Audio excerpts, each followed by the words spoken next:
और अब बात करेंगे कोरोना के कहर की। मुल्क में कोरोना के मामलात में एक दिन में अब तक का सबसे बड़ा रिकॉर्ड देखा गया। ताज़ा आदादोशुमार के मुताबिक मुल्क में 24 घंटों में कोरोना के रिकॉर्ड 32,695 नए मामले सामने आए।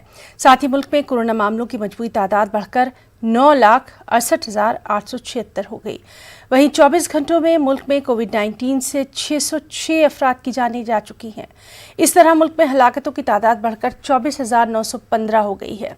मुल्क में कोरोना से सबसे ज़्यादा हलाकतें रियासत महाराष्ट्र में हुई हैं। महाराष्ट्र में अब तक कोरोना से कुल 10,928 लोगों की जानें जा चुकी हैं, जबकि महाराष्ट्र में कोरोना मामलों की मजबूरी तादाद 2,75,640 हो गई है। महाराष्ट्र के बाद दिल्ली में सबसे ज़्यादा हलाकतें दर्ज की गई हैं। दिल्ली में कोरोना से अब तक 3,487 कोरोना मरीजों की जानें जा चुकी हैं। कोरोना मामलों की तादाद बढ़कर 1,16,993 हो गई है। और महाराष्ट्र और दिल्ली के बाद कोरोना से सबसे ज़्यादा हलाकतें जनूबी रियासत तमिलनाडु में देखी गईं। तमिलनाडु में कोरोना से अब तक 2,167 लोगों की जानें गई हैं। तमिलनाडु में कोरोना मुतासिरीन की मजबूरी तादाद बढ़कर 1,51,820 हो चुकी है। वहीं गुजरात में अब तक 2,079 कोरोना मरीजों की मौत हुई है।